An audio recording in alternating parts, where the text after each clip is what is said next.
하나님 아버지, 어젯밤도 편히 쉬게 하시고 오늘 새벽도 일어나게 하시고 이 새벽도 주님 앞에 나와 기도하며 하루를 시작하게 하시는 그 놀라운 은혜를 진심으로 감사드립니다. 이렇게 병마 많은 세상에 건강을 지키게도 하시고 죄악의 물결이 날마다 높아가는 세상에 죄악에 빠지지 않고 오늘도 믿음을 지키고 살게 하심을 감사드립니다. 스스로 생각할 때에도 아무 쓸모가 없는 것 같은 죄지만 하나님 나라를 위하여 소중하게 귀한 존재로 들리고 쓰여지게 하시는 것을 진심으로 감사합니다. 모두가 섬김 받기만을 원하는 세상이지만은 우리는 섬기려 하는 마음을 주셔서 착한 마음으로 살게 하신 것을 감사합니다. 모두가 나 하나만을 위해 살려고 하는 세상에 우리는 하나님 나라를 위해 살고 또한 주위에 우리의 도움을 필요로 하는 사람들을 생각하며 위하여 기도하며 그리고 섬기며 살 수 있게 해주시는 크신 은혜를 진심으로 감사옵나이다. 하나님 아버지, 오늘까지 저희를 통해 역사하셨고 이미도 위대한 역사를 이루었습니다. 원하옵는 것은 주의 손에 뚫려 더욱더 귀하게 쓰여지며 주의 영광을 드러낼 수 있게 도와주시기를 기도합니다.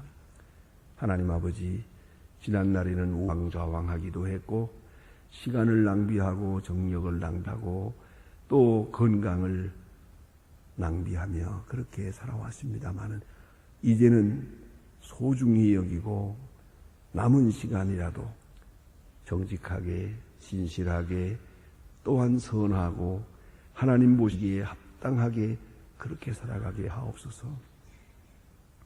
지난날에는 사람들로부터 칭찬받기를 바랬으나 이제는 모든 것을 불식하고 오직 주님께로부터 오는 칭찬만 바라고 살 수 있게 해 주시옵소서.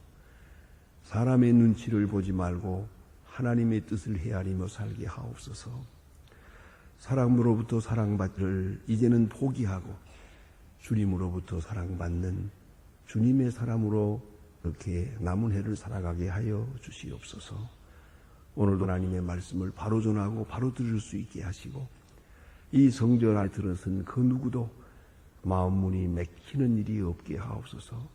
주를 영접하며 말씀을 영접하며 내게 주신 거룩한 주님의 말씀을 바로 수용하면서 말씀 안에서 자기를 발견하고 말씀 안에서 내가 해야 할 일을 찾고 말씀 안에서 새로운 용기를 얻는 은혜로운 아침이 되게 하여 주시옵소서.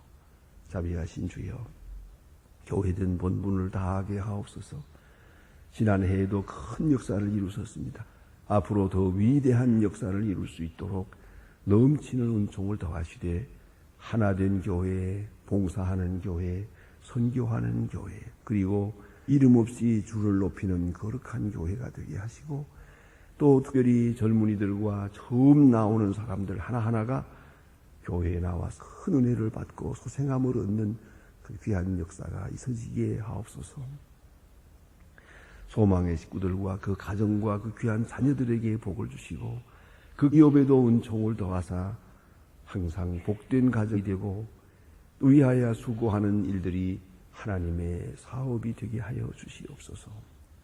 자비하신 주여, 주께서 은총을 더하시고 크고 위대한 역사를 이루셨습니다.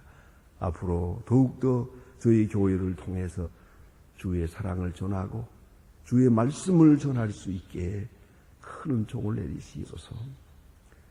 방송을 통하여 인터넷을 통하여 위성방송을 통해서 여러 방법으로 지금 선교의 역사가 이루어지고 있었는데 하나하나가 효과적으로 이루어지며 성령의 역사 안에서 큰 열매를 거두게 하옵소서.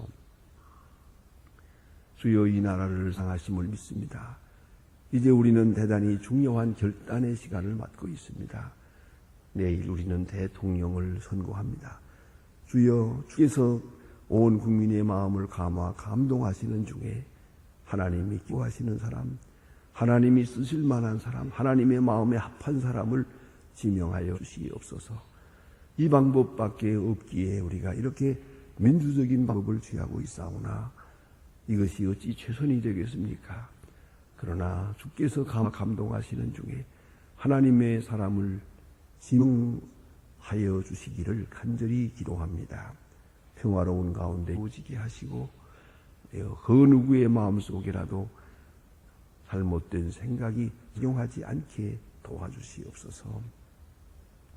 원컨대 이 나라가 이제 새로운 길을 맞고 복된 길을 열 수 있는 큰 은혜의 시간을 맞게 하옵소서. 온 국민이 평화를 사랑하며 진리를 사랑하며 그리고 서로 신뢰하고 존경하고 모든 부정부패가 물러가고 밝은 아침 같은 그런 아침을 맞을 수 있게 해 주시옵소서. 하나님 아버지, 저 북녘 땅에도 우리에게 주신 은혜를 주시고 자유를 베푸시옵소서. 가난과 억압과 굶주림에서 건져주시고 초래자막을 활짝 열어주시옵소서. 마음대로 들어가 복음을 전하고 마음대로 복음을 듣고 오랫동안 갇혀있던 불쌍한 심령들이 감옥문을 발차고 나와 찬송할 수 있는 은혜의 날을 맞게 하옵소서. 이 거룩한 일을 위하여 우리에게 맡겨주시고 준비시키시는 이 아름다운 일들을 잘 감당하게 도와주시옵소서. 오늘도 해외에 있든지 여행 중에 있던 사람들, 군문에 있는 사람들, 또 공부하는 학생들, 유학생들 다 돌보아 주시고 주여 눈동자와 같이 지켜주시며 조금도 실족지 아니하도록 굳게 세워주시옵소서. 하나님 아버지, 오늘도 병중에 있는 자와 슬픔을 당한 가정에 큰 위로를 베푸시옵소서. 주여 이 날이 복되게 하시고 좋은 소식을 듣고 좋은 소식을 전하는 날이 되게 하옵소서. 주만이 영광을 받으시옵소서. 주 예수 그리스도의 이름으로 기도드립니다. 아멘. 하나님의 말씀 오늘 계속해서 보겠습니다. 누가복음 21장을 계속합니다. 누가복음 21장입니다.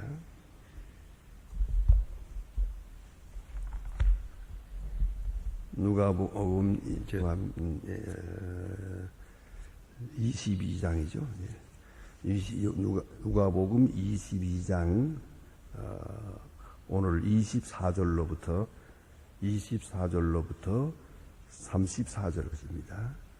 24절로 34절까지 지금 다시 한 목소리로 봉독하게 되겠습니다. 또 저희 사이에 그중 누가 크냐 하는 다툼이 난자 예수께서 이르시되 이방인의 임금들은 너희를 주관하며 그 집권자들의니라 칭함을 받으나 너희는 그렇지 아니할지라. 너희 중에 큰 자는 젊은 자가 같고 두목들은 섬기는 자와 같을지니라. 앉아서 먹는 자는 크냐 자가 크냐 앉아서 먹는 자가 아니. 그러나 나는 섬기는 자로서 너희에게 있노라. 너희는 나의 모든 소리를 항상 함께 내가 아버지께 나라에서 내게 맡기신 것 같이 나도 너희에게 맡겨 너희로 내 나라에 내 상에서 먹고 마시며 또 그 보좌에 앉아 이스라엘 10지파를 다스리게 하려 하노라. 시몬아 시몬아 보라 사탄 밀가부르듯 하려고 너희를 청구하였어. 그러나 내가 너희를 위하여 네 믿음이 떨어지지 않기 위하여 기도하였노니 너는 돌이킨 후에 내가 형제를 굳게 하라. 내가 말하여 주여 내가 주와 함께 오게도 죽는데도 가기를 준비하였나이다. 가라사대 베드로야 내가 네게 말하노니 오늘 달 울기 전에 네가 세 날을 모른다고 부인하리라 하시니라. 아멘. 오늘은 성만찬 예식 후에 주신 말씀이옵시다. 이 말씀은 이 비슷한 말씀으로 마태복음 2장에 나타나고 있습니다. 그런데 누가복음에는 22장에 여기 있고요. 장면으로 비교해도 마태복음에 있는 것은 예루살렘을 향하여 올라가시는 길에 말씀하시는 것으로 되어 있고, 오늘 누가복음에 있는 말씀은 성만찬 예식을 행하고 그리고 십자가를 지시기 바로 전, 그러니까 겟세마네 동산에 가시기 직전에 주신 마지막 유언과 같은 그런 말씀으로 본에 기록되어 있습니다. 오늘 본문에 나타난 것은 12제자를 향하여 하시는 말씀이고, 그리고 특별히 마지막 부분에 가서는 베드로에게 주신 말씀이기도 합니다. 오늘 본문 처음과 마지막 말씀을 비교하면은 너무나도 큰 격차가 있는 것을 느낄 수가 있습니다. 보십시오. 저희 중에 누가 크냐 하는 다툼이 난지라. 누가 크냐 하는 다툼이 난지라. 이건 지금 12제자 사이에 되어진 일입니다. 누가 크냐 하는 거죠. 누가 더 윗자리에 있느냐. 서열 경쟁이 옵시다. 서열 경쟁. 하면 이거 참 어려운 일입니다. 이렇게 사는 거 참 피곤한 겁니다. 그건 고사하고 여러분 사실 보십시오. 가정에서도 부부간에도 서열 경쟁하는 분들이 있어요. 내가 크냐, 내가 크냐, 내가 잘났냐, 내가 잘났냐. 그렇지 않습니까? 참 불행한 일이 옵시다. 그래서 제가 늘 말씀을 드립니다만은 그저 아내의 입장에서는 남편이 나보다 다 훌륭하다. 하나님이 내게 주신 최고의 축복이 내 남편이다. 그렇게 하늘같이 생각하고 살면 참 편합니다. 또 남편의 입장에서는 제가 아는 어느 장로님의 말처럼 나는 서도산다고 살아요. 왜요? 나는 아주 못됐는데 내 마누라가 덕이 있고 사람이 워낙 착해서 하나님께서 내 마누라에게 복을 주실 거라고. 그러니까 그 덕분에 나도 복을 좀 받고 사는가 보다. 그런 생각하는 사람. 그래서 내게 주신 가장 큰 축복이 내 아내다. 그런 생각을 하고 살아요. 언제든지 내가 생각하는 대사보다 나는 낫다. 나는 부족하다. 그러면 어떻게 생각이 되느냐? 그러면 이 적흑자 인생이 됩니다. 왜냐하면 내가 부족한데 나보다 큰 분과 함께 하니까 내가 덕을 보는 게 아닙니까? 그러면 반대로 나를 높이고 상대방을 낮추면 어떻게 되냐? 항상 적자입니다. 내가 저런 사람하고 살 사람이 아닌데 어쩌다가 잘못 끌려가지고 이 고생을 하게 되면 어떻게 됩니까? 한평생 그 적자 인생을 사는니다. 계산 똑바로 해야 됩니다. 근데 오늘 여기 보신 말씀은 누가 크냐? 이건 불과 12제자밖에 안 되는 12명을 놓고 하는 얘기입니다. 생각하면 12제자 중에 하나가 되었다는 것만 가지고 충분한 거 아닙니까? 뭐가 더 바랄 게 무엇입니까? 지금 생각한다면 교회사적으로 보나 신앙적으로 보나 예수님의 12제자 중에 그건 만족하죠. 그런데 같은 12제자 중에 누가 윗자리냐요. 그겁니다. 마태복음 20장에 보면 이게 어떻게 나타나느냐 하면 이 장면이 좀 더 아주 세밀하게 나타납니다. 제베데의 미가 그 야고보와 요한의 어머니죠. 그가 예수님 앞에 와서 수업을 합니다. 주님의 나라에 임할 때 내 아들 하나는 우편에 하나는 좌편에 앉게 해 주십시오 라고 말합니다. 그 말에는요 언중언이 있습니다. 결과적으로 무슨 말인가 하니 예수님이 생각하는 수제자 베드로는 물리치시고 베드로는 그만두고 내 아들 하나는 우편에 하나는 좌편에. 예수님이 세 제자를 특별히 사랑하는 것은 우리가 다 알고 있습니다. 저들도 알고 있어요. 세 제자만 데리고 변화산에 올라갔던 일이 있지 않습니까? 그래서 12이지만은 세 제자가 먼저, 그 다음에 12이고, 그 다음에 70명이거든요. 자, 그런데 문제는 이 셋인데 12 중에 하나만도 만족한데 셋이요. 셋 중에 하나면 됐지. 이걸 또 더 높이려고 합니다. 두 번째가 마음에 안 들어. 겉본이 돼야겠어. 이 생각이고요. 또 이대로 두면은 내 형제 중에 둘째 아들 하나가 빠져나가요. 우편 좌편 할 때. 그래서 베드로는 물리고 내 아들 하나는 우편에 하나는 좌편에 앉게 해주세요. 이게 이제 서열 경쟁입니다. 이건 여기서 문제가 되는 것이옵시다. 이 마음으로 갖다 있어요. 내가 더 우뜸이 되고 좋아. 내가 더 높이 비고. 근본적으로 인생관이 잘못된 것이에요. 그럼 참 복된 사람이 누구냐는 거죠. 자, 여기 본문에 보니 누가 크냐 하는 다툼이 난지라. 그때 예수님 하시는 말씀입니다. 세상에서는 이방인들은 그렇다. 여전히 권력 다툼하고 자리 다툼하고 서열 다툼하고 이런다. 그리고 윗자리에 앉으면 성공인 줄 알고 아랫자리에 숨기게 되면 망가진 줄 알고 그렇게 생각한다. 많은 오늘 여기에 주신 말씀 보니 너무 귀한 말씀입니다. 서로 자리 경쟁을 하고 있는데 서로 높아지려고만 하고 섬김 받으려고만 하는 그 사람들을 앞에 놓고 하시는 말씀입니다. 여기 보니 나는 섬기는 자로서 너희 중에 있노라. 마태복음 2장에 보면은 나는 섬기러 왔노라 그랬어요. 섬기는 자로 너희 가운데 있다. 너희들은 나를 스승이라고 하지만 섬기는 자로 있다. 요한복음 13장으로 넘어가서 다시 이 본문을 같은 본문을 보게 되면 예수님께서는 제자들의 발을 씻겼습니다. 발을 씻기시고 성만찬 예식을 행하고 그리고 말씀하는 거예요. 나는 스승으로서 제자의 발을 씻겼노라. 나는 만왕의 왕으로서 너희를 섬기고 있노라. 이 섬긴다 하는 말 참 중요한 것이옵니다. 예? 헬라어에서는 섬긴다는 말이 꼭 다스림의 주관자라는 뜻입니다. 참 놀라운 어원이 있습니다. 그런데 오늘 여기 보니 나는 섬기는 자로서 너희 중에 있노라. 모든 사람들은 작으나 크나 간에 섬김을 받으려고 해요. 단 둘이만 있어도 어쨌든 섬김을 받으려는 마음으로 가득 차 있어요. 그런데 예수님 말씀은 아니다. 나는 섬기러 왔노라. 섬기는 자로서 너희 가운데 있노라. 이렇게 말씀하십니다. 예수님의 논리대로 보면은 섬기는 자가 으뜸이 됩니다. 섬기는 자가 복된 사람입니다. 저는 그런 생각을 해봅니다. 예수님의 말씀에 의지해서 생각합니다. 섬김의 꿈을 모르는 사람은 가장 불행한 사람이라고. 섬기는 것, 조그마한 일이라도 섬길 때 내 마음속에 기쁨이 오는 건데 꼭 섬김을 받아야 했다는 마음만 가지고 있는 거예요. 그것만이 행복인 줄 아는 사람은 불행한 사람이죠. 체질적으로 불행한 사람이에요. 그렇지 않습니까?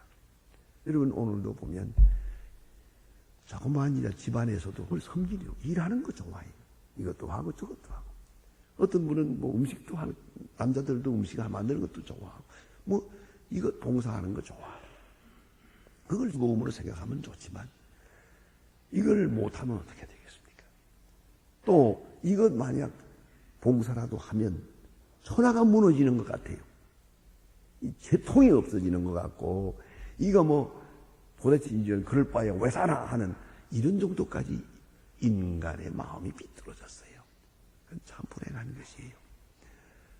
우리나라의 유교적 문화 때문에 또 그런 게 있습니다. 뭐 어떤 분은 일생 이부자리 한 번도 안 계네요. 그건 부인이 하는 일이야. 이부자리 한 번 계기만 해도 가문이 무너지는 것처럼 생각한다. 그거 불행하죠. 아니 그좀 봉사하면 안 되나? 내가 할 수 있는 일은 내가 하고 또 손이 닿으면 남 좀 봉사하면 얼마나 좋아요. 섬길 수 있는 한 섬기는 거예요. 섬기는 자로서 난 너희 가운데 있노라 그랬어요. 그러니까 섬기는 행복을 아는 사람이 제일 행복한 사람이에요. 그래서 여기 주신 말이 섬기는 자로서 너희 가운데 있노라 하고 또 말씀하십니다. 28절 너희는 나의 모든 시험 중에 항상 나와 함께 한 자로 인즉 내 아버지께서 내게 나라를 내게 맡기신 것 같이 나도 너희에게 맡겨 너희로 내 나라에 있어 항상 내 상에서 먹고 마시며 또 보좌에 앉아 이스라엘 12지파를 다스리게 하려 하노라. 영광은 앞에 있어요.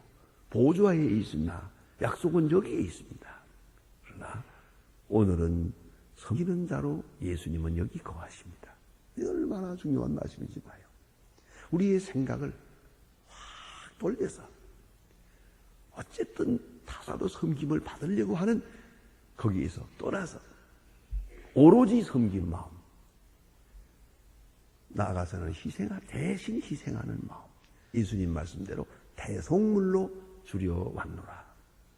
대신 죽으려 왔다는 말씀이죠. 이렇게 섬기는 마음으로 마음을 돌려야 된다. 그렇게 될 때 그 중생이 옵시다. 그럴 때 실상은 그가 주관자가 되는 것입니다. 그가 왕이 되는 것이옵시다. 오늘 본문에 그런 말씀을 합니다. 그 다음에 집중적으로 시몬에 대해서 말씀하시는 것을 31절부터 볼 수 있습니다. 시몬아 시몬아 보라 사탄이 밀가 부르듯 하려고 너희를 청구하였으나 내가 너를 위하여 너희 믿음이 떨어지지 않기 위하여 기도하였으니. 자, 예수님께서 베드로를 보십니다. 지금 자기는 으뜸이 됐습니다. 주변에서는 또 그걸 끌어내리려고 합니다. 으뜸이 되려고 하고 으뜸의 위치를 지키려고 하고. 그런데 예수님 말씀은 그것이 바로 시험이에요. 으뜸이 되려는 마음이 있으니까 시험이요. 섬김을 받으려고 할 마음이 있으니까 시험이 되는 거죠. 그래서 예수님께서 내 믿음을 위해서 기도하였노라 그럽니다. 예수는 베드로를 압니다. 베드로가 웃자리를 좋아하는 것도 압니다. 섬김을 받으려는 사람이라는 것도 압니다. 그리고 하시는 말씀입니다. 시험에 들지 않도록 조심하라. 내 마음에 벌써 씨 들어있다는 것이죠. 그 다음에 주시는 말씀은 너무나 심각한 말씀이 옵시다. 여기 주신 말씀, 돌이킨 후에 내 형제를 굳게 하라. 돌이킨 후에, 이게 무슨 말입니까? 예수님은 분명히 말씀하십니다. 네가 나를 3번 모른다고 할 것이다. 내다보고 있습니다. 베드로가 아직도 온전히 예수님께 헌신하지 못했어요. 오늘 본문에 말합니다. 주와 함께 오게도 가고 죽는데도 가기를 준비하였나이다. 말은 했어요. 그러나 예수님은 아십니다. 베드로는 자기 자신을 몰랐습니다. 내가 얼마나 나약한 존재인 걸 몰랐습니다. 그뿐 아니라 그는 아직도 으뜸이 되고자 한 생각을 버리지 못했습니다. 그걸 그대로 가지고 있습니다. 섬기는 기쁨을 아직도 모르고 있습니다. 섬김 받는 기쁨만 생각하고 있습니다. 그렇기 때문에 너는 이제 나를 부인하게 될 것이다. 목숨을 버리고 따른다고 했지만 목숨 못 버렸어요. 자기 자신이 얼마나 나약한 존재라는 걸 모르고 지금 맹세하고 있습니다. 사람이 맹세처럼 한심한 게 없는 거예요. 예수님은 그걸 알고 있습니다. 또 베드로의 실수가 하나 있습니다. 그렇게 나약한 존재이기에 기도해야 되는 겁니다. 깨어 기도하라고 말씀하십니다. 그런데 베드로는 예수님 겟세마네 동산에서 밤새 기도하실 때 기도하지 않았습니다. 그렇기 때문에 예수님과 함께 죽을 수가 없었습니다. 예수를 모른다고 할 수밖에 없는 지경에 추락되고 맙니다. 참으로 유감된 일이 아닙니까? 그렇게 되고 말았어요. 이 비참해졌어요. 그러니까 베드로의 실수가 있다면 첫째는 자기 자신을 몰랐고 이 자신이 얼마나 나약한 존재라는 걸 생각하지 못했어요. 또 하나는 장담했어요. 다른 사람은 다 부인할지라도 나는 아닙니다. 이렇게 생각하면 참 재미있어요. 다른 사람은 다 부인할지라도 나는 안 됩니다. 주님께 죽을 것입니다. 하더니 엄격히 말하면 자기만 부인해요. 자기 사람들은 도망만 갔지 모른다고 하는 얘기가 안 했잖아요. 베드로는 이건 모른다고 하게 돼요. 자기만 예수를 위해서 따르겠습니다. 다른 사람하고 나는 같지 않습니다. 하더니 같지 않은 게 아니라 더 못했지. 예수를 모른다고 하는 부끄러운 일을, 그런 실수를 하게 됩니다. 그래서 예수님 말씀하십니다. 자, 베드로는 깨어 기도해야 합니다. 근데 기도하지 않았어요. 나약함을 모르기 때문에 기도하지 않았어요. 앞에 얼마나 어려운 시험이 있는가를 모르고 장담만 하고 기도는 안 했어요. 이 문제가 있어요. 죄 중에 제가 생각하는 가장 큰 죄는 기도 안 하는 죄예요. 여러분, 말이고 행동이고 가만히 보세요. 모든 실수가 어디서부터 오나? 기도하지 않았기 때문이에요. 기도하지 아니한 것이 결정적인 잘못이에요. 결국은 예수를 부인하게 됩니다. 그러나 예수님은 말씀하십니다. 돌이킨 후에 돌이킬 것을 알고 있으라. 전설에 의하면은 베드로는 달기 울 때마다 벌떡 일어나서 무릎을 꿇고 기도했다고 그럽니다. 왜요? 예수님이 닭 울기 전에 네가 나를 부인하리라. 근데 예수를 부인하고 있을 때 닭이 울었거든요. 그때의 그 충돌 있을 수가 없는 거예요. 예수님이 닭 울기 전에 내가 예수를 모른다고 하리라 했는데 예수를 부인하고 있을 때 닭 우는 소리가 들려왔어요. 정신이 바짝 났어요. 그리고 통곡을 했어요. 여러분, 구라파에 가보면 우리가 좀 다른 풍속을 볼 수가 있습니다. 그러나 시골이나 이렇게 다니면서 보면 우리는 교회 위에 십자가 종탑에 있지 않습니까? 그런데 구라파에 가보면 종탑 없는 교회가 많아요. 어쩌면 신교 입장에서는 대부분이 그런 것 같아요. 그런데 종탑에 십자가는 없는데 거기 닭 한 마리가 올라가 있어요. 커다란 수탉 한 마리가 이렇게. 그걸 이유를 아는 사람이 별로 없어요. 오래전에 한 거니까 그거 처음 만들 때의 그 뜻을 다 희석됐겠지요. 제가 물어봤어요. 저거 왜 닭이 올라가 있나? 아무도 아는 사람이 없는데 어느 사람이 하나 정확한 얘기인지 모르겠습니다만은 저거는 새벽을 깨우는 닭이라고. 저건 베드로가 닭 우는 소리가 날 때마다 회개했다고 해서 그래서 닭이 저기 올라가 있는 것 같다고 그러더라고요. 정확한 얘기는 모르겠습니다. 그러나 오늘 여기 주신 말은 돌이킨 후에 형제를 굳게 하라. 네가 분명히 나 부인할 것이다. 그러나 돌이킬 것이다. 얼마나 귀한 사랑이야. 네가 나를 부인할 것이다. 그러나 돌이킬 것이다. 끝나보고 있어요. 돌이킨 후에 그때는 너도 굳게 서고 형제를 굳게 하라 말씀하십니다. 기도하십시다.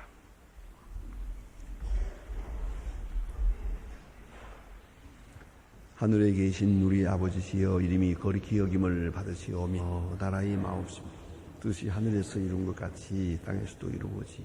오늘날 우리에게 일용할 양식을 주옵시고 우리가 우리에게 죄진 자를 사하여 준 것 같이 우리 죄를 사하여 주옵시고 우리를 시험에 들게 하지 마옵시고 다만 악에서 구하옵소서. 나라와 권세와 영광이 아버지께 영원히 있사옵나이다. 아멘. 아멘.